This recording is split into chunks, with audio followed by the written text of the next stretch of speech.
It can be very discouraging when your dog suddenly stops wanting to walk. And it's very easy to jump to the conclusion that, oh my god, my dog's just being stubborn. He always likes to walk in the past and he's just being stubborn today. But very, very, very rarely is that ever the case. There's many reasons why dogs might suddenly stop walking or not wanting to walk as much. So today we're going to go over all of them. The dog doesn't like where you're going. Dog's memory is insanely good. And there's something called single event learning, where if something bad happens to a dog just one time, it can instill a humongous level of fear and anxiety into that dog. So say, for example, you're walking down the street and you go to that one house, and on that one house, one time, your dog got attacked by the dog that lived there. Your dog is going to remember that. It's not something that has to happen multiple times. One negative event sticks with dogs for a long time. And it can be all sorts of things. The dog bite thing, maybe a car backfires and spooked them. Maybe somebody came out of a certain house yelling, who knows, people are crazy these days. But whatever that one specific event is,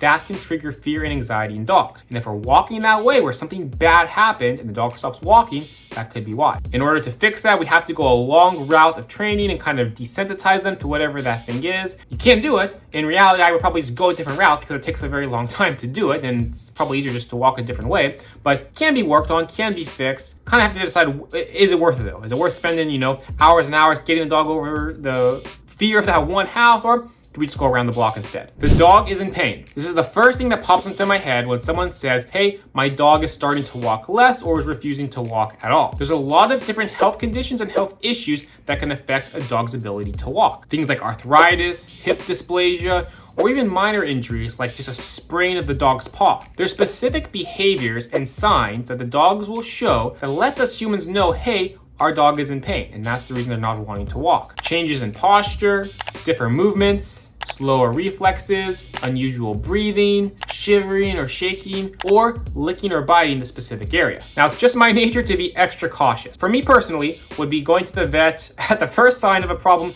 to make sure the vet can check them out, can feel the area, we can do x-rays. If there's further diagnostics we need to do, we can do that to figure out right then and there what the problem is. Now, being more realistic for most people, you probably can wait maybe 1 to 2 days and see if it gets better. Because oftentimes if the dog just sprained their wrist, sprained a toe, whatever it is, and that's the kind of pain that's causing the problem, it probably will be better within a few days. You can save yourself the vet bills. But if it is something really, really serious, like hip dysplasia, God forbid, bone cancer, that's not gonna go away in 2 days. And it's really important you go to the vet. The dog's feeling uncomfortable. So think about what you walk your dog with. Is it a collar? Is it a harness? Is it one of those really big harnesses that's all over the dog? If you put this on your dog, and especially if it's for the first time, right? We've always walked the dog on a collar, and then suddenly we put them on a harness for the first time and they stop wanting to walk. It could be that whatever that new thing is making them uncomfortable. Other times this will happen is if you put the little boots on the dog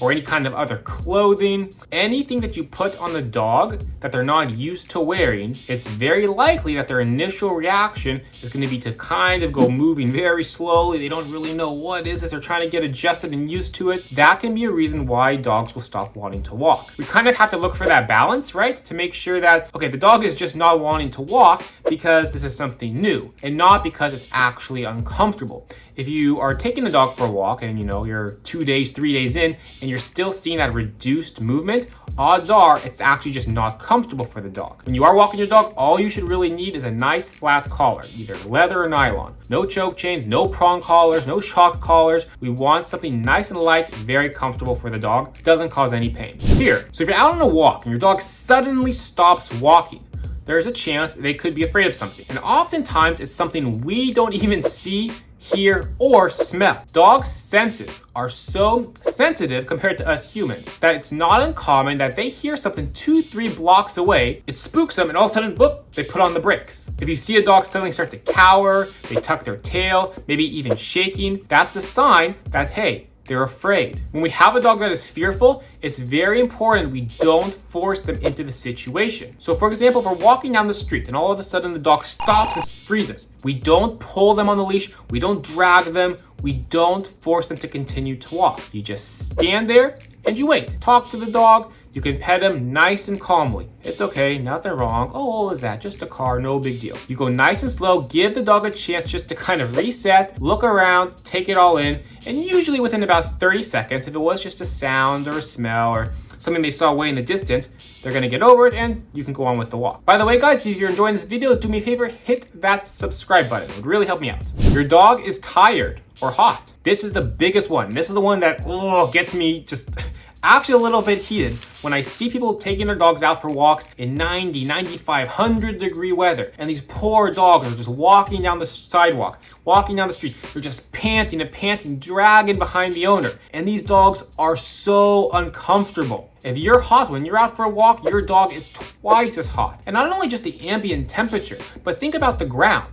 Dogs' paws often get burnt when they're walking on that hot cement, hot asphalt all the time. And we don't even think about it because we have shoes on, right? We don't notice it. And these poor dogs out in this heat, they're suffering. If you're out in hot weather or you've just been walking a long time, especially if you're just starting to walk long periods of time and your dog's not used to it, right? If normally you just go for 10, 15-minute walks with your dog, and now tomorrow you're going for a 2-hour walk and your dog starts lagging behind after an hour, well, yeah, your dog's not in shape. He's not used to it. It's the same thing as us humans. A little bit of panting is normal. It's expected, especially when your dog is exercising and going for walks.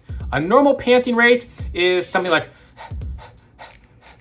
okay, something like that is what you should expect. What's not okay though is